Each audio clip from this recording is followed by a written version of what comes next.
My name is Callum, and if there's one thing I've learned the hard way, it's that family can be the worst thieves. I used to think betrayal was something that happened in movies, dramatic and far-fetched, but nope. It happens in real life, too, sometimes by the very people you're supposed to trust. And in my case, it was my older brother, Liam.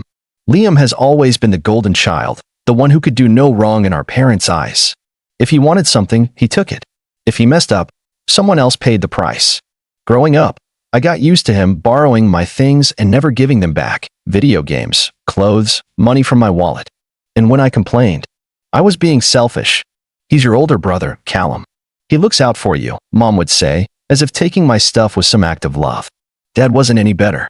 If Liam messed up, I was the scapegoat. If Liam needed help, I was expected to step up.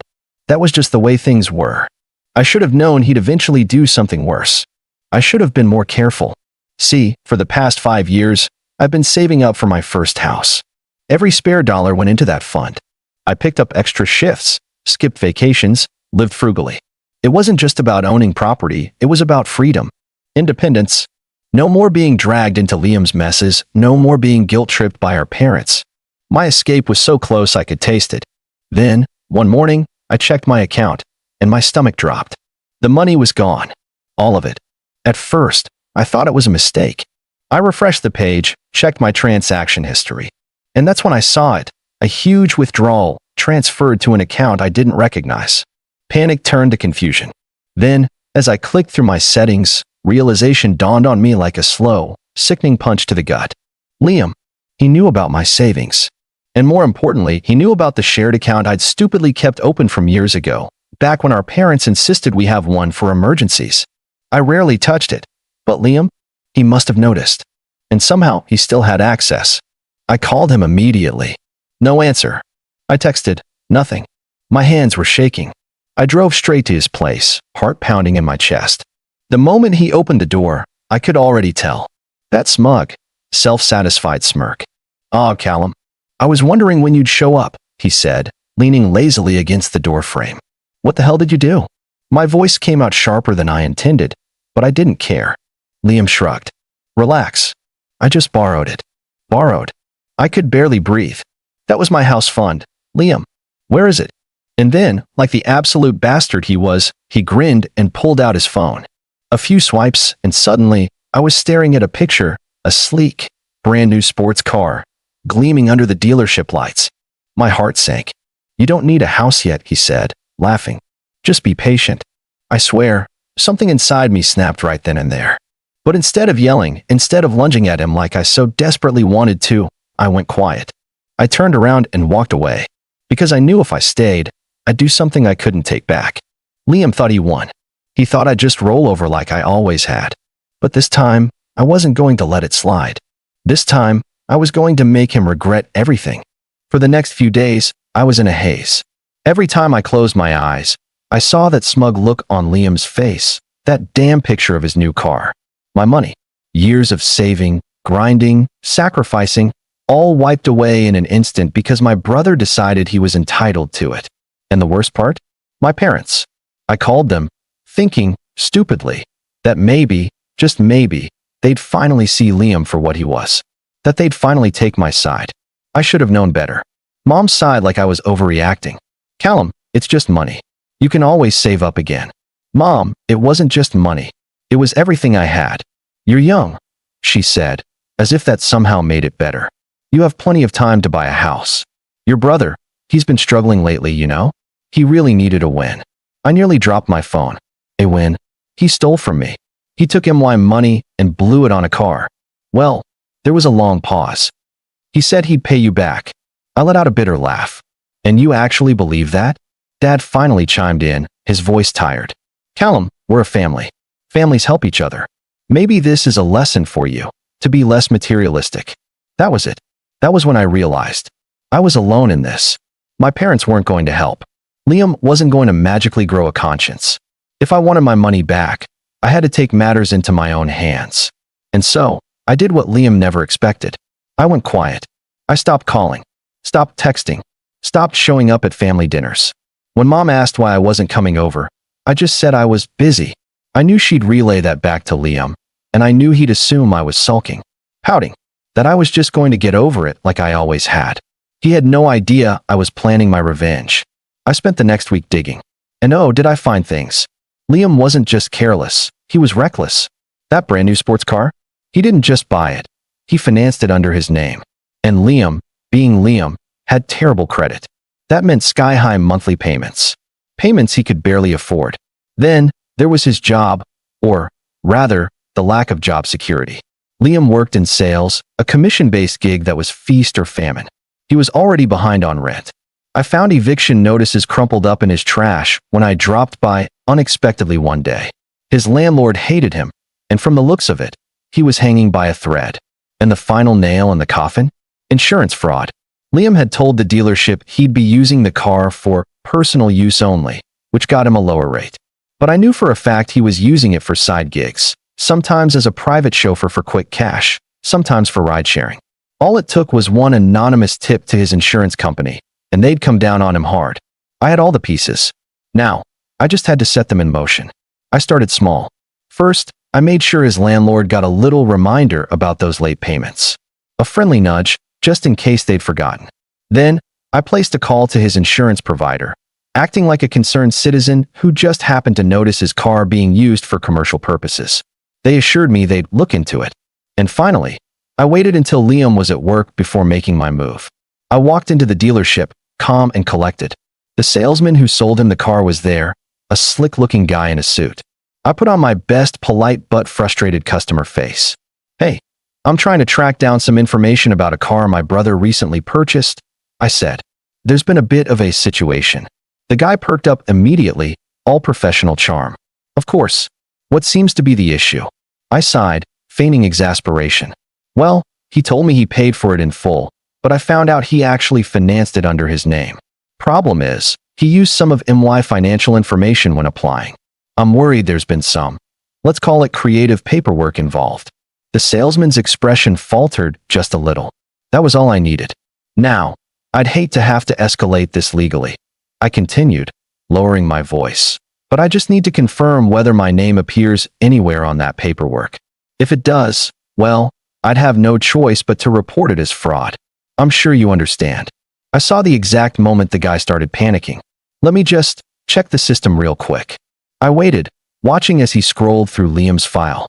I knew my name wasn't there. Liam hadn't been dumb enough to put me down directly, but I also knew something else. Car dealerships hate fraud cases. Even the slightest whiff of it can get a deal reversed. The salesman cleared his throat. "Oh well, I can assure you, sir, that everything was processed according to policy. However, if there's any concern about fraudulent activity, I'd recommend contacting the finance department directly." Bingo. That's all I needed to hear. I nodded, thanked him, and walked out, straight to my car, where I drafted an official-sounding email to the dealership's finance office, CC&G their fraud department. I kept it vague, just enough to raise alarms. Within an hour, I got a response. "Thank you for bringing this to our attention. We take fraudulent applications very seriously and will be reviewing this matter immediately." I smiled. The wheels were in motion now. Liam had no idea what was coming. And the best part? I wasn't even close to done yet. 2 days later, Liam called me. I let it ring. Then again. And again. He never called me this much unless he wanted something. Finally, I answered, keeping my voice casual. "Hey, Liam. What's up?" His voice was tight on edge. "Did you do something?" I raised an eyebrow, even though he couldn't see me. "Do something? About what?" "Don't play dumb, Callum," he snapped. "The dealership just called. They said there's an issue with my financing, and now they're talking about possibly reassessing my loan. And guess what? My insurance just emailed me saying my policy is under review." I almost laughed. That was faster than I expected. "Wow, that sounds serious," I said. "But I'm not sure what that has to do with me." "Liar," Liam practically shouted. "You've been quiet for a week, and now, suddenly, everything's going wrong? I know you had something to do with this." "Liam, you stole from me," I said, my voice steady. "You stole the money I spent years saving up. And instead of apologizing, you rubbed it in my face. You told me to be patient while you drove around in a car you couldn't afford. And now you're mad because karma's finally catching up to you." "Oh, don't give me that self-righteous crap," he scoffed. "You're just being a bitter little brat. Whatever you did, undo it. Now." I let out a slow breath, pretending to think. No, I don't think I will. Callum. Bye, Liam. I hung up. The next day, things got worse for him. I knew because I got another call, this time from my mother. Callum, what did you do? She demanded the second I picked up. Hello to you too, Mom, I said dryly. Don't be sarcastic. Your brother is in trouble. The dealership is threatening to take his car back, and now his landlord is on his case about rent. He said you did something to ruin his credit. I sighed. I didn't ruin his credit, Mom. Liam ruined his credit all on his own by being financially reckless. And maybe if you actually held him accountable for once in his life, he wouldn't be in this mess. You're his brother. You're supposed to help him, not sabotage him. I laughed bitterly. Oh, so when he steals thousands of dollars from me, I'm supposed to just let it go? But when I do something that makes him face the consequences of his actions, suddenly I'm the bad guy? You don't understand, she huffed. He's under a lot of stress right now. And I'm not. I shot back. Do you even care that I lost my entire house fund? Or is Liam's sports car more important than my future? There was a pause. Callum, just fix this. Please. No. I hung up. Now, I knew Liam. I knew he wasn't going to take this lying down. And sure enough, he tried to retaliate. That night, I got a text from an unknown number. You think you're smart? Huh? Watch your back. Real mature. But I wasn't worried. Liam was all bark, no bite. He'd never been able to handle things on his own. He always had someone, usually my parents, cleaning up his messes. But now, there was no one to save him. The next morning, I decided to check in on my handiwork. I made a call to the finance office at the dealership, playing the concerned victim of potential fraud again. The woman on the other end was polite but firm. We've identified some inconsistencies in the application, she told me. At this time, the loan is being reassessed, and pending further investigation, the vehicle may be repossessed if payments cannot be verified. Repossessed. That meant Liam had only a short window before they took his precious car away. But that wasn't all. My little tip to his insurance company had worked. Since he had lied about how he was using the car, his policy was under review. And from what I gathered, there was a high chance they'd either cancel it entirely or jack up his rates so high he couldn't afford them. And then, of course, there was his landlord. I'd made sure they got every single piece of documentation about his late payments. If Liam missed one more, eviction was on the table. Liam was about to lose everything. And yet, I still wasn't done. Because there was one last thing, something that would ensure he had no way out. I took a deep breath, pulled up my email, and drafted one final message. It was time to seal his fate. A few days passed, and I heard nothing from Liam. No calls, no texts. Even my parents went unusually quiet. That meant one thing, he was scrambling, trying to fix the mess he'd made. But I also knew something else. Liam wasn't the type to admit defeat easily. He was either scheming or hoping our parents would step in and fix everything for him. Then, one evening, just as I was getting ready to turn in for the night, there was a loud, rapid knocking at my door. Not a normal knock, more like someone trying to break it down. I already knew who it was. With a sigh, I walked over and pulled the door open. There he stood, Liam, looking absolutely furious. His normally well-groomed hair was disheveled, his expensive jacket slightly wrinkled, and his expression was a mix of rage and panic. His eyes were practically bulging out of his skull. You ruined my life, he exploded, shoving his way inside before I could stop him. I let out a slow breath, closing the door behind him. And hello to you too, Liam. Don't start with me, Callum, he growled. You know exactly what you did. I leaned against the wall, arms crossed. You mean making sure you face the consequences of your own actions? Yeah, I do know what I did. And you deserved every bit of it. They're taking my car, he shouted, pacing like a caged animal. The dealership called today and said my loan was under review, and guess what? Turns out lying on an application is a big deal. Who knew? He let out a bitter laugh before whirling on me. Oh, and my insurance? Canceled. Just like that. They said I committed fraud or whatever. And my landlord? They're threatening eviction because apparently they don't like tenants who habitually fail to meet payment deadlines. I wonder who sent them that info. I didn't answer. He already knew. You had no right, he continued, stepping closer, his voice shaking with fury. None of this had anything to do with you. I scoffed. Oh, really? Because last I checked, you stole thousands of dollars from me. That money was supposed to be for my house, Liam. My future. And you took it like it was nothing, just so you could show off in some flashy car. And the worst part? You weren't even sorry. You laughed in my face. I was going to pay you back, he snapped. When? I shot back. Be specific. He opened his mouth, then shut it. We both knew the truth. He was never going to pay me back. Not unless he absolutely had to. He exhaled sharply, his hands clenching into fists at his sides. Fine. You got your little revenge. You made your point. Now fix it. I stared at him, my expression unreadable. Fix what? Call the dealership. Tell them it was a mistake. No. Call the insurance company. Say you lied. No. Call my landlord and no. His nostrils flared. Callum, I swear. You swear what? I cut him off, my voice dangerously calm. What are you going to do, Liam? Steal from me again? You've already taken everything I worked for. And now that things aren't going your way, you want me to clean up your mess? Not happening. Liam let out a frustrated noise and threw himself onto my couch, rubbing his temples like this was also stressful for him. I can't believe this, he muttered. I was supposed to be set. Everything was perfect. And now I have nothing. You know what's crazy? I said, my voice eerily light. You still could have had everything. You could have just asked me for a loan. We could have worked something out. But instead, you decided to be greedy. And now you're broke. He didn't respond. A moment of silence stretched between us. Then, finally, he exhaled through his nose and sat up, looking at me with something new in his expression. Something calculating. Okay, he said slowly. How much? I blinked. What? How much do you want? He asked, his tone forcefully casual. To undo all of this. Name your price. I laughed. I actually laughed. You seriously think you can buy your way out of this? Everything has a price, he shot back.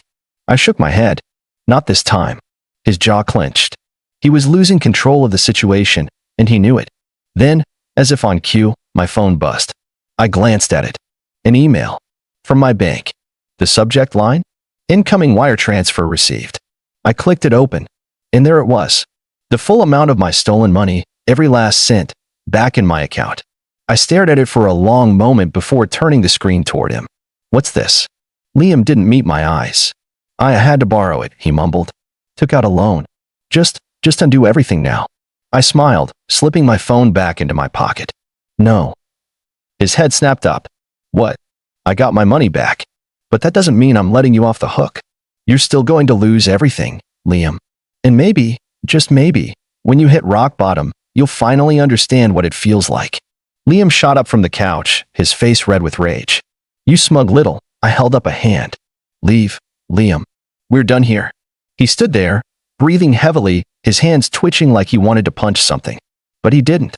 Because he knew, this time, there was nothing he could do. Finally, he turned on his heel and stormed out, slamming the door so hard that the walls shook. I let out a slow breath, sinking onto my couch. I had my money back. Liam was about to lose everything. And for the first time in a long time, I felt peaceful. But that peace didn't last long. Because, as I had predicted, Liam wasn't done. At first, it was little things. He'd call from different numbers, leaving angry voicemails about how I'd ruined his life, and how I didn't understand what I'd done. I blocked him each time. Then, my parents started calling, demanding to know why Liam was in such a mess. You took it too far, Callum. My mom scolded over the phone. He's your brother. You should be helping him, not tearing him down. I laughed bitterly. Helping him? Like how he helped himself to my savings. That was different, she huffed. He made a mistake. You didn't have to go and destroy his life over it. I pinched the bridge of my nose. Mom, I didn't destroy his life. He did. I just made sure he couldn't get away with it. Well, your father, and I think you should fix it. If you really cared about family, you'd talk to the bank, the dealership, do something to help him. I shook my head. No, I've already done more than enough. If Liam wants to fix his life, he can do it himself. She sputtered, but I ended the call before she could guilt-trip me further. They would never see things my way. I had finally accepted that. But Liam? He wasn't done yet. A few nights later, I woke up to a loud bang outside my apartment. My stomach dropped as I rushed to my window, and sure enough, there was Liam, standing next to my car. He had a baseball bat in his hands, his whole body tense with rage. Before he could take another swing, I grabbed my phone and called the cops. By the time they arrived, he had shattered both my side mirrors and left a deep dent in the driver's door. But the real kicker? When the officers asked him why he did it, he went on a whole rant about how I ruined his life, and that this was payback. They didn't like that answer. Liam was arrested for vandalism and property damage. My insurance covered the repairs, and with the police report, I wasn't on the hook for a dime. But Liam? He now had legal fees to deal with on top of everything else. And this time, there was no one to bail him out. My parents begged me to drop the charges, but I refused. Liam needed to learn that actions had consequences. And when the court date finally came, he looked more defeated than I had ever seen him. His expensive clothes were gone, replaced by something much more modest. The arrogance was gone too. When the judge asked if I had anything to say, I simply said, "I just want my brother to finally take responsibility for his actions." That was the last time I saw Liam in person. From what I heard, he had to sell what little he had left to cover his legal costs. The car was gone. His fancy lifestyle? Gone. He moved back in with my parents, who were now also struggling with money since they had been helping him. He tried getting a job, but with his track record, it wasn't easy. And eventually, the call stopped. I guess he finally realized I wasn't going to save him. As for me, I put my money back into my savings, and a few months later, I finally bought my first home, the one I had been dreaming about before Liam stole from me. And let me tell you, walking through that front door, knowing I had earned it, knowing no one could take it from me, it felt better than any revenge ever could. So, what do you think? Was I too harsh? Should I have forgiven him? Or did he finally get what he deserved? Let me know.